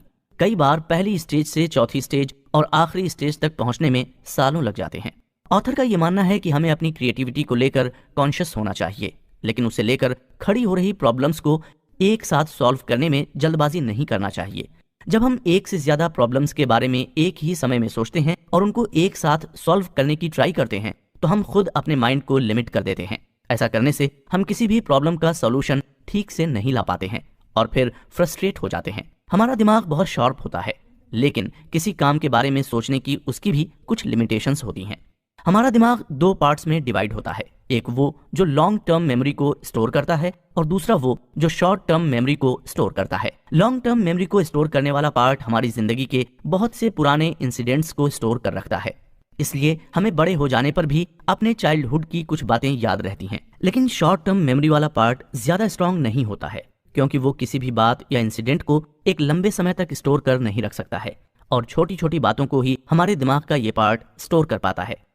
इसका सबसे अच्छा उदाहरण क्रेडिट कार्ड का नंबर है, जो 4 या 5 अलग डिजिट्स में डिवाइड होता है ताकि हमारे दिमाग का शॉर्ट टर्म मेमोरी वाला पार्ट उसे काम होने तक याद रख सके। हमारे दिमाग शॉर्ट टर्म मेमोरी वाले इस पार्ट को वर्किंग मेमोरी भी कहा जाता है, क्योंकि ये उसी इंफॉर्मेशन को शॉर्ट टर्म के लिए स्टोर कर पाता है जिस पर हम अपने काम के वक्त सोच रहे होते हैं। माइंड को मैनेज करने की प्रोसेस में हमारे ब्रेन के इन दोनों पार्ट्स का एक दूसरे के साथ सिंक होना बहुत जरूरी है। न्यूरो साइंटिस्ट्स इसे इस तरह से डिस्क्राइब करते हैं, हमारे ब्रेन के ये दोनों पार्ट्स एक थिएटर की तरह होते हैं, जिसमें शॉर्ट टर्म मेमोरी वाला पार्ट्स स्टेज की तरह होता है जिस पर एक्टर्स परफॉर्म करते हैं, और लॉन्ग टर्म मेमोरी वाला पार्ट ऑडियंस की तरह होता है जो स्टेज पर एक्टर्स की हो रही एक एक मोमेंट को कैप्चर करता है और उसे स्टोर करता है। अब यदि स्टेज पर एक साथ बहुत सारे एक्टर्स एक साथ परफॉर्म करने लगे तो क्या ऑडियंस हर एक एक्टर्स के परफॉर्मेंस के साथ कनेक्ट हो सकेगी? बिल्कुल नहीं, क्योंकि कोई भी इंसान एक ही समय में किसी एक जगह पर ही अपनी अच्छी तरह से फोकस कर सकता है, और जब वो एक से ज्यादा जगह पर एक साथ फोकस करने की कोशिश करता है तो थोड़ा सा कंफ्यूज हो जाता है। ठीक ऐसी ही हालत हमारे दिमाग की होती है जब हम एक साथ एक ही समय पर बहुत सी बातों पर फोकस करते हैं। ऐसी सिचुएशन में हमारे ब्रेन का शॉर्ट टर्म मेमोरी वाला पार्ट लॉन्ग टर्म मेमोरी वाले पार्ट के साथ ठीक से सिंक नहीं हो पाता है और हम इरिटेट होने लगते हैं, हमें फ्रस्ट्रेशन होने लगता है। अगर हम माइंडफुल होकर अपनी क्रिएटिविटी से जुड़ी हुई प्रॉब्लम्स को देखते हैं और उसे सॉल्व करने की कोशिश करते हैं तो क्रिएटिविटी की दूसरी स्टेज का इंक्यूबेशन पीरियड इसमें हमारी बहुत हेल्प करता है। हमारी क्रिएटिविटी की ये स्टेज तभी एक्टिव होती है जब हम किसी प्रॉब्लम को सॉल्व करने के लिए बहुत ज्यादा सोच रहे होते हैं। ऐसा करते हुए हमारे ब्रेन की बहुत ज्यादा पावर उसे होने लगती है और हम कुछ भी क्रिएटिव ना तो कर पाते हैं और ना ही सोच पाते हैं। ऐसे में हमारे ब्रेन की सिचुएशन ट्रैफिक जैम की तरह हो जाती है। ऐसी सिचुएशन में हमें माइंडफुल रहकर इंक्यूबेशन पीरियड पर फोकस करना चाहिए और थोड़े वक्त के लिए हमारे दिमाग में चल रहे सब विचारों को एक साइड कर कोई ऐसा दूसरा काम करना चाहिए जो हमें रिलैक्स कर सके, या फिर हमें रेस्ट कर लेना चाहिए। ऐसा कर लेने से हमारी क्रिएटिविटी का इंक्यूबेशन पीरियड एक्टिव होकर जो भी इररिलेवेंट थॉट्स होते हैं उनको वो हमारी शॉर्ट टर्म मेमोरी से डिलीट कर देता है और हमारा दिमाग फिर से चार्ज हो जाता है। दोस्तों, क्रिएटिविटी एक ऐसी पेनफुल जर्नी है जो लाइफ लॉन्ग प्लेजर देती है। अगर आप अपनी क्रिएटिविटी में अपने प्रॉब्लम्स की वजह से परेशान हैं और ब्रेन के ट्रैफिक जैम में फंस गए हैं तो क्रिएटिविटी की चारों स्टेज का माइंडफुल होकर इम्प्लीमेंट करने से आपकी प्रॉब्लम 99% सॉल्व हो जाएगी। 7 मेंटल स्टेज और क्रिएटिविटी। ऑथर का कहना है कि हमें किसी को भी काम को रोकने से पहले खुद से ये 3 सवाल पूछने चाहिए। पहला, मैं कौन से तरह का काम अभी करना चाहता हूँ। दूसरा, उस काम को करने के लिए मेरा मूड कैसा होना चाहिए। और तीसरा, पिछली बार मैंने कब ऐसा महसूस किया था। किसी भी क्रिएटिव वर्क को करते हुए इंसान का मूड डिफरेंट सिचुएशंस और आसपास के माहौल के अनुसार बदलता रहता है। जैसे कि कोई राइटर बंद कमरे में बैठकर अच्छा फील करता है, तो किसी का मूड खुली हवा में बैठकर लिखने से अच्छा होता है। अलग अलग तरह के काम के अनुसार हमारा मूड और एनर्जी लेवल हर इंसान के केस में अलग होता है। हमारे कुछ काम ऐसे होते हैं जिसे करने के लिए हमें बहुत ज्यादा फोकस्ड रहने की जरूरत नहीं होती है, और ना ही उसे करने में हमें अपनी ज्यादा एनर्जी लगानी पड़ती है। ऑथर इस तरह के काम को शैलो वर्क, यानी कि जो ज्यादा गहरा ना हो, ज्यादा झंझट वाला काम ना हो, इसी तरह जिस काम को करने के लिए हमें ज्यादा फोकस्ड रहने की जरूरत पड़ती है और उसे करने में हमारी बहुत सी एनर्जी भी लग जाती है, उसे ऑथर डीप वर्क कहते हैं। हमारा मूड दोनों ही तरह के कामों को करते हुए एक सा नहीं रहता है, और अपनी इसी बात को आगे बढ़ाते हुए ऑथर क्रिएटिविटी को लेकर हमारे दिमाग की 7 मेंटल स्टेट के बारे में बात करते हैं। आइए जानते हैं कि क्या है वो 7 मेंटल स्टेट। हमारी लाइफ में बहुत से काम करने की बहुत बड़ी लिस्ट होती है। उनमें से हमें कब कौन सा काम करना है ये हम ही डिसाइड करते हैं। किसी भी काम को पहले करने को डिसाइड करने की जो ये प्रोसेस होती है, वो भी पहली मेंटल स्टेट होती है। जी हाँ, बिल्कुल ठीक पहचाना आपने। इसे प्रायोरिटाइज मेंटल स्टेट कहा जाता है, जहां हम ये निश्चित करते हैं कि आज अभी हमें कौन सा काम पहले करने की जरूरत है, कौन सा काम हमारे इंपॉर्टेंट और अर्जेंट है और कौन सा नहीं। एक बार प्रायोरिटी डिसाइड कर लेने के बाद हम उसे करने के लिए क्यूरियस होते हैं। अपनी क्यूरियोसिटी की वजह से हम उस काम को अच्छी तरह से पूरा करने के लिए बहुत सी चीजें एक्सप्लोर करते हैं और उस पर रिसर्च भी करते हैं। ऑथर इसे सेकंड और थर्ड मेंटल स्टेट कहते हैं, जिसे उन्होंने explore and research mental state कहा है। अगली मेंटल स्टेट होती है जिसे जनरेट मेंटल स्टेट कहा जाता है। इस स्टेट में हमने जो भी तैयारी priority explore and research state में की होती है उसे एग्जीक्यूट करते हैं। मतलब कि इस स्टेट तक हमारे काम की आउटलाइन तैयार होने के साथ साथ उसका एक रफ ड्राफ्ट भी तैयार हो जाता है, जिसे हमें अब केवल पॉलिश करने की जरूरत होती है। यहाँ ऑथर एक उदाहरण देते हुए कहते हैं कि जब वो कोई आर्टिकल या बुक लिखने का काम शुरू करते हैं तो पहले वो ये डिसाइड करते हैं कि आखिर उन्हें लिखना क्या है। तब ऑथर पहली मेंटल स्टेट में होते हैं। एक बार लिखने के लिए सब्जेक्ट या टॉपिक डिसाइड कर लेने के बाद वो उस पर रिसर्च करते हैं और अपने नॉलेज को और ज्यादा एक्सप्लोर करते हैं। यहाँ वो अपनी दूसरी और तीसरी मेंटल स्टेट में होते हैं। ये सब कर लेने के बाद जब वो उस आर्टिकल या बुक का ड्राफ्ट तैयार कर लेते हैं तो वो उनकी जनरेट मेंटल स्टेट होती है।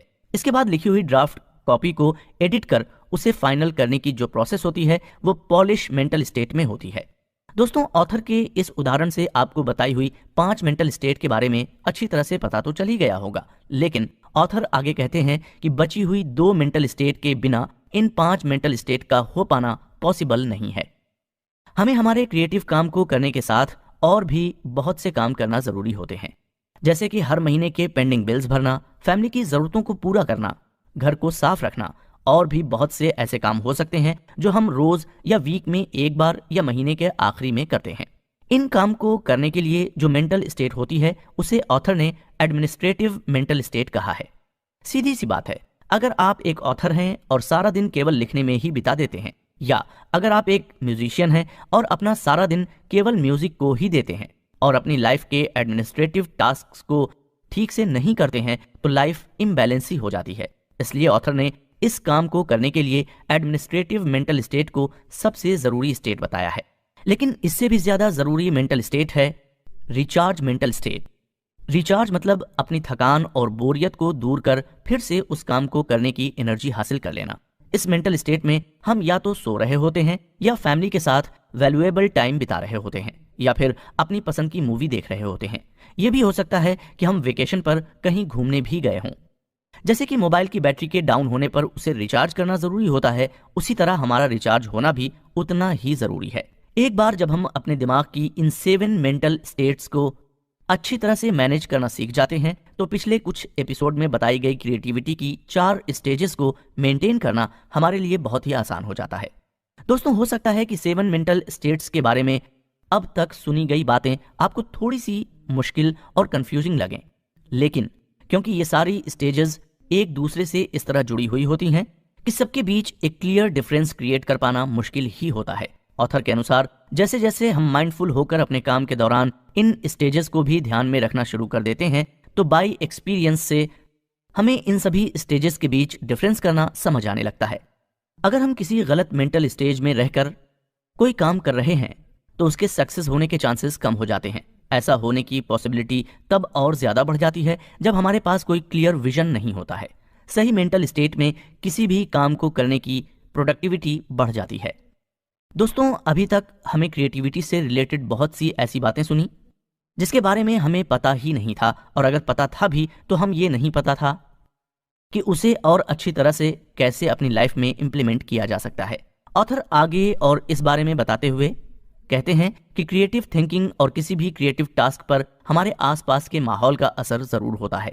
ऑथर बताते हैं कि हर इंसान के पास उसका एक क्रिएटिव स्पेस होता है, और ये हर किसी का ये क्रिएटिव स्पेस उसकी क्रिएटिविटी को बहुत ज्यादा अफेक्ट करता है।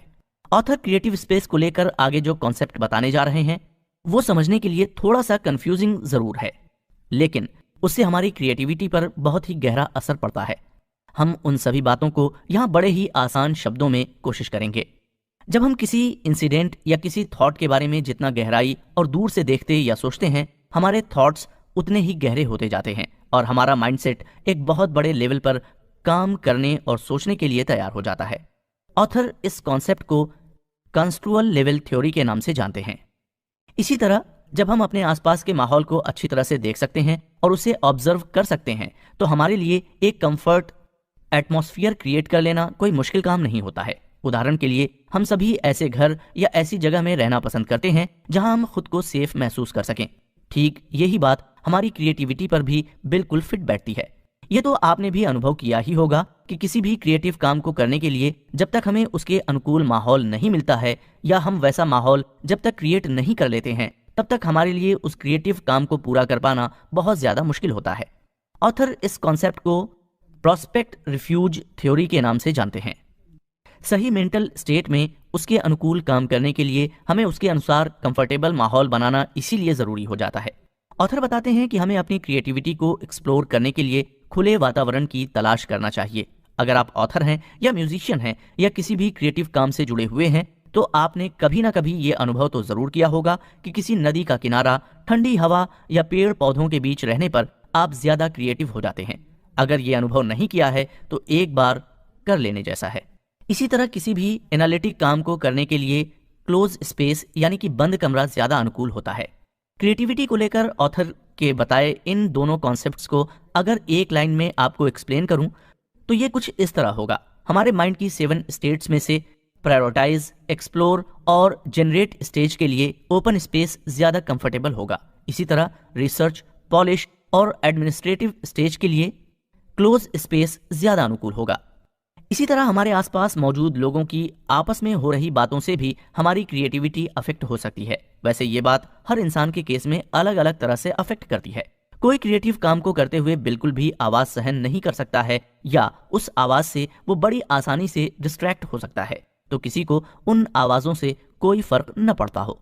किसी भी काम को करते वक्त हमारी बॉडी की पोजीशन भी उस काम की प्रोडक्टिविटी को अफेक्ट करती है, इसलिए अपने कंफर्ट के अनुसार हमारी बॉडी पोजीशन का होना जरूरी है। अपनी मेंटल स्टेट के अनुसार हम अपनी सिटिंग पोजीशन बदल सकते हैं, लेकिन दोस्तों हमारे आसपास के पूरे एनवायरनमेंट पर हमारा पूरा कंट्रोल कभी नहीं हो सकता है।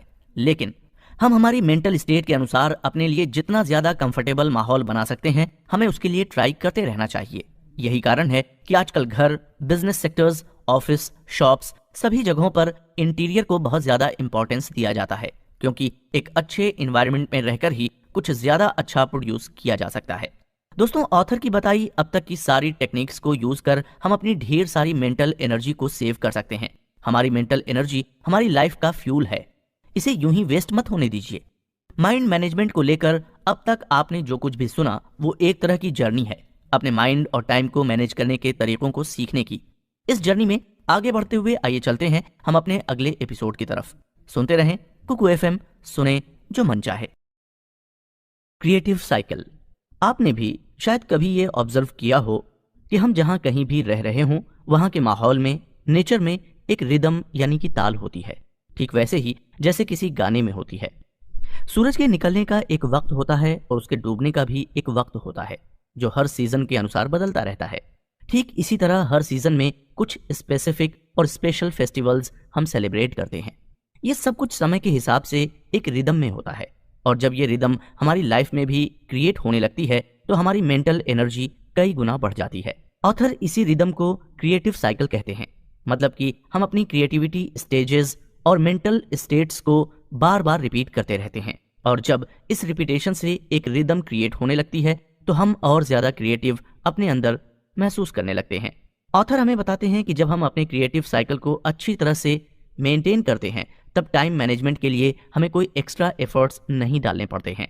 क्रिएटिव साइकिल सही तरीके से तभी मैनेज हो पाता है जब हम अभी तक ऑथर की बताई गई टेक्निक्स का यूज कर अपने माइंड को अच्छी तरह मैनेज और कंट्रोल करने लगते हैं। इसका मतलब साफ है कि अपने माइंड को एक बार मैनेज कर लेने के बाद हमें टाइम को मैनेज करने की जरूरत ही नहीं पड़ती है, क्योंकि ये तो फिर अपने आप ही मैनेज होने लगता है। हमारी लाइफ में हमें रोज रोज करने को बहुत से काम होते हैं। अगर हम उन कामों को करने के लिए अपनी प्रायोरिटी लिस्ट तैयार नहीं करते हैं तो सब कुछ मिसअप होने लगता है।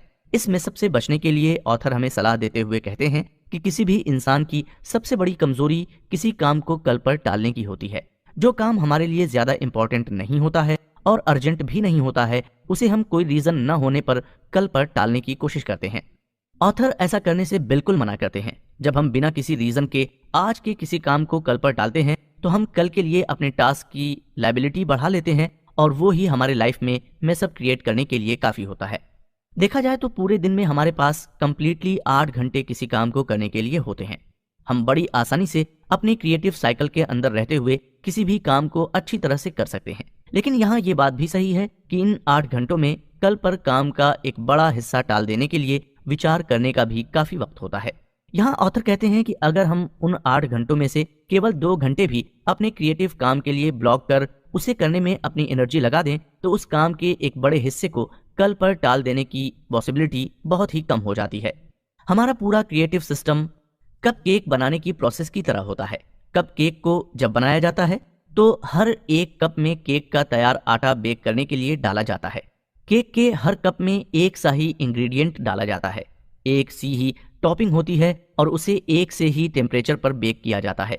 लेकिन जब वो कप केक तैयार होता है तो हर कप केक का टेक्सचर और टेस्ट थोड़ा सा अलग होता है। ऐसा ही कुछ हमारा क्रिएटिव सिस्टम भी होता है। हम किसी भी क्रिएटिव काम के बारे में सोचते हुए कप केक को बेक करने की प्रोसेस की तरह एक्ट करते हैं। हमारी लाइफ में क्रिएटिविटी के साथ साथ और भी कई सारे काम होते हैं और उन काम को लेकर बहुत सी प्रॉब्लम्स भी होती हैं। अगर हम किसी एक प्रॉब्लम को लेकर बहुत ही ज्यादा उलझ जाते हैं तो उस वक्त हम अपनी सारी एनर्जी केवल एक कप केक बनाने जैसी प्रोसेस में वेस्ट कर देते हैं। ऑथर कहते हैं कि अगर हम किसी भी क्रिएटिव काम से जुड़े हुए हैं तो हमें हमेशा सीरीज ऑफ कप केक के बारे में ही सोचना चाहिए, मतलब कि किसी भी एक टास्क या प्रॉब्लम को लेकर कभी भी स्टक नहीं हो जाना चाहिए। इसी तरह हमारी क्रिएटिव साइकिल को क्रिएटिव डोज भी अफेक्ट करता है। क्रिएटिव डोज और कुछ नहीं बल्कि एक तरह से ये दवा का काम करता है। इसे ठीक से समझने के लिए डेविड एक उदाहरण देते हुए कहते हैं कि जब कभी हमें अपने क्रिएटिव टास्क को लेकर कोई आइडिया आए या कोई विचार आए तो उसे हमें कहीं नोट कर लेना चाहिए। ये आइडिया या थॉट कुछ भी हो सकता है, जैसे कि शॉर्ट स्टोरी का कोई प्लॉट, किसी पेंटिंग को बनाने का विचार या कोई सॉन्ग को कंपोज करने का आइडिया। ऐसा कर लेने के बाद हमें उसके बारे में फिर आगे कुछ सोचना नहीं चाहिए और उसे अगले दिन के लिए छोड़ देना चाहिए और अगले दिन उस पर फिर से थोड़ा सा काम करना चाहिए। ऐसा करने से वो काम बहुत ही परफेक्शन के साथ पूरा होगा। ऑथर इन छोटे छोटे आइडियाज को ही क्रिएटिव डोज कहते हैं। ये एक दवा की तरह काम करते हैं जिसका केवल एक छोटा सा डोज ही हमारे शरीर के लिए काफी होता है। इस तरह के क्रिएटिव डोज का फायदा ये होता है कि हम किसी भी क्रिएटिव टास्क को कल पर नहीं टालते हैं और उस पर रोज थोड़ा थोड़ा काम करते जाते हैं। कोई भी क्रिएटिव टास्क यदि बहुत ज्यादा कॉम्प्लेक्स हो तो उसे कल पर टाले जाने की पॉसिबिलिटी बहुत ज्यादा होती है और क्रिएटिव डोज उस पॉसिबिलिटी को कम कर देते हैं। जब हम किसी भी नई बात के बारे में जानते हैं और अचानक से उसे ऑब्जर्व करना भी शुरू कर देते हैं और जब हम किसी क्रिएटिव प्रॉब्लम्स के बारे में सोचने लगते हैं तो हमारा सबकॉन्शियस माइंड उसके सॉल्यूशन के बारे में सोचने लग जाता है। ऑथर यहाँ पर एक और उदाहरण देते हुए बताते हैं कि जब उन्होंने स्पेनिश भाषा सीखना शुरू किया था तो वो रोज सुबह नाश्ता करते वक्त 15 मिनट तक एक स्पेनिश मूवी का एक ही सीन बार बार देखते थे। पहले कुछ दिन तो उनको कुछ समझ नहीं आता था, लेकिन जैसे जैसे वो रोज उसी मूवी के उसी एक पार्ट को देखते गए तो उनके दिमाग ने मूवी के डायलॉग्स को कैप्चर करना शुरू कर दिया। वो मूवी देखने के साथ इंग्लिश में उसके सबटाइटल पर नजर रखते थे, लेकिन जैसे जैसे उनके दिमाग ने स्पेनिश मूवी के डायलॉग्स को कैप्चर करना शुरू कर दिया और उसे वो अंग्रेजी के शब्दों के साथ कंपेयर करने लगे तो उस दिन से उनको थोड़ी थोड़ी स्पेनिश भाषा समझ आने लगी। किसी भी नई भाषा को सीखने की इस प्रोसेस में क्रिएटिव डोज ही इंसान को उस काम में आगे बढ़ने के लिए फ्यूल देता है। कुछ ऐसा ही किसी भी तरह के क्रिएटिव काम के साथ भी होता है। इन क्रिएटिव डोज को समय समय पर लेते रहने से हमारी प्रोडक्टिविटी तेजी से बढ़ने लगती है। दोस्तों, हमारी लाइफ हर समय एक सी नहीं होती है, इसमें अप्स एंड डाउन्स आते ही रहते हैं और इन्हीं के साथ चलते हुए हमें अपने सारे काम पूरे करने होते हैं। Mind management not time management के ऑथर डेविड की लाइफ में भी कुछ ऐसा अनसर्टेन हुआ था। एक दिन उनकी मदर को अचानक से ब्रेन हैमरेज हुआ और वो कोमा में चली गई थी। डेविड के लिए वो समय बहुत ही मुश्किल समय था, लेकिन उनका कहना है कि अपनी लाइफ की मुश्किल से मुश्किल सिचुएशन में भी कोई भी इंसान अगर चाहे तो अपने क्रिएटिव सिस्टम को एक्टिव रख सकता है। इसे एक्टिव रख पाना केवल और केवल माइंड को मैनेज और कंट्रोल करने पर ही पॉसिबल हो सकता है। अपनी लाइफ के उन मुश्किल दिनों में भी डेविड ने अपने क्रिएटिव काम को छोड़ा नहीं, लेकिन रोज उसे थोड़ा थोड़ा करते गए। आज आप डेविड की किताब की जो ये बुक समरी सुन रहे हैं, उस किताब को डेविड ने अपनी मदर कोमा वाली सिचुएशन में ही पूरा किया। डेविड कहते हैं कि मुश्किल समय में क्रिएटिविटी को बनाए रखने के लिए क्रिएटिव डोज बहुत काम आते हैं, जिससे हमारा क्रिएटिव साइकिल एक्टिव बना रहता है। सिंपल सा उदाहरण है, कोई राइटर अगर रोज 250 शब्द लिखता रहे तो वो 200 दिनों में बड़ी आसानी से अपनी कोई भी बुक पूरी कर सकता है। इसी तरह हम अपनी लाइफ का कोई भी टास्क क्रिएटिव डोज के साथ बड़ी आसानी से पूरा कर सकते हैं। कोरोना पेंडेमिक के बाद वर्क फ्रॉम होम का जो कल्चर शुरू हुआ है, उसमें कई लोगों को अपने टाइम को मैनेज करने में बड़ी मुश्किल आ रही है। उस मुश्किल का केवल एक ही कारण है कि हम जरूरत से ज्यादा फोकस अपने टाइम को मैनेज करने में करते हैं। ऐसी सिचुएशन में जहां अपनी पर्सनल और प्रोफेशनल लाइफ के बीच रही छोटी सी दीवार के टूटने का खतरा हमारे सिर पर लगातार बना रहता है, वैसे में हमें माइंड मैनेजमेंट की जरूरत टाइम मैनेजमेंट से ज्यादा है। दोस्तों, अब तक के सारे एपिसोड सुनकर आप ये तो अच्छी तरह से समझ ही गए होंगे कि समय की कीमत समय के हिसाब से ही होती है, और जब हम अपने माइंड से अपने टाइम को कंट्रोल करना सीख जाते हैं तो हमारा समय हमारे लिए कब और कितना कीमती है ये हम खुद ही डिसाइड करने लग जाते हैं। ये सब सीखने के लिए हमें केवल इसकी प्रैक्टिस करने की जरूरत है। माइंड मैनेजमेंट को आसान स्टेप्स में अपनी लाइफ में इंप्लीमेंट करने के लिए ऑथर ये कहते हैं कि हमें ज्यादातर इवेंट टाइम का यूज करना चाहिए। जो काम इवेंट टाइम से न हो सके केवल उनको ही क्लॉक टाइम से करना चाहिए। इसी के साथ हमें अपने क्रिएटिव स्पॉट को जानना और पहचानना जरूरी है। इसे जानने के बाद अगर हम रोज रोज अपनी क्रिएटिव ब्लॉक्स को दूर करते रहते हैं तो हम अपनी मेंटल स्टेट को बड़ी आसानी से मेंटेन कर सकते हैं। मेंटल स्टेट को मेंटेन करने के साथ साथ हमें क्रिएटिविटी की 4 स्टेज का भी ध्यान रखकर उसे इम्प्लीमेंट करते रहना चाहिए। माइंड को मैनेज करने की टेक्निक्स को अपनी लाइफ में इम्प्लीमेंट कर उससे बेस्ट रिजल्ट पाना कोई एक दिन का काम नहीं है। लेकिन दोस्तों, आपने अब तक mind management not time management के ऑथर डेविड की कही बातों को अगर ध्यान से सुना है तो उसे आप अपनी लाइफ में इम्प्लीमेंट कर बेस्ट रिजल्ट जरूर पा सकते हैं। दुनिया में जो लोग भी अपनी क्रिएटिविटी के दम पर आगे बढ़ते हैं वो इन सब टेक्निक्स का यूज जरूर करते हैं। उम्मीद है आपको अब तक के सारे एपिसोड पसंद आए होंगे। तो चलिए अब आगे बढ़ते हैं इस बुक समरी के आखिरी एपिसोड की तरफ, जिसमें आप जानेंगे एपिसोड 5 में पूछी गई पजल्स का जवाब। एपिसोड 11, पजल के जवाब। अपनी लाइफ की मुश्किलों को हैंडल करते हुए कुछ लोगों को कई चीजों से घबराहट होने लगती है। किसी एक चीज पर उनका कंट्रोल नहीं रहता और वो खुद को हेल्पलेस महसूस करने लगते हैं। मेडिकल की भाषा में इसे एंजाइटी कहते हैं, लेकिन कई बार हेल्पलेस की ये फीलिंग होपलेस में बदलने लगती है, यानी कि इंसान अपने भविष्य से उम्मीद खो बैठते हैं। तब इस सिचुएशन को डिप्रेशन माना जाता है। यह जरूरी नहीं है कि जिसे एंजाइटी है वो डिप्रेशन में भी हो या डिप्रेशन में घिरे हुए इंसान को एंजाइटी की शिकायत भी हो। एंजाइटी और डिप्रेशन दोनों ही तरह की सिचुएशन इमोशंस से अटैच होने के साथ साथ माइंड और टाइम मैनेजमेंट से भी रिलेटेड होती हैं। ऐसी सिचुएशन में इंसान की क्रिएटिविटी उसका लाइफ सपोर्ट सिस्टम होती है। आपके आसपास अगर एंजाइटी या डिप्रेशन से परेशान कोई नजर आए तो आप ये बुक समरी उन लोगों को भी सजेस्ट करके एक अच्छा काम कर सकते हैं। इस बुक समरी में हमें अभी तक जो भी बातें सुनी वो हमारी क्रिएटिविटी को लेकर ही थी, लेकिन दोस्तों ये इसका मतलब ये नहीं है कि आप इसका उपयोग केवल क्रिएटिव कामों को पूरा करने के लिए ही कर सकते हैं। माइंड को मैनेज करने की टेक्निक्स हम सभी के लिए फायदेमंद हो सकती है और इसका यूज कर हम ऐसा कुछ कर सकते हैं जो हमारी सोच से भी बाहर हो। दोस्तों, उपलब्धि सिर्फ जो समाज की नजर में है वो नहीं है। बड़ी उपलब्धि तो वो है जब आप अपने दिमाग में बनाए गए दायरों को तोड़ें और आप समझें कि ये भी एक पॉसिबिलिटी मेरे लिए मौजूद है। जिंदगी में यहीं से बदलाव की शुरुआत होती है। आपने अब इस बुक समरी को सुनते हुए इस एपिसोड तक आए हैं, इसका मतलब यही है कि आपने अपनी जिंदगी में बदलाव की शुरुआत कर दी है। इसी शुरुआत की आपको बधाई देते हुए आगे बढ़ते हैं और जानते हैं एपिसोड 5 में पूछी गई पजल के जवाब। याद है ना दोस्तों, एपिसोड 5 में पूछी गई पजल? चलिए, अगर नहीं याद है तो एक बार फिर से उसे यहाँ सुन लेते हैं। पहली पजल थी हरा आटा लाल पराठा, उसे मिलजुल कर सब सखियों ने बांटा।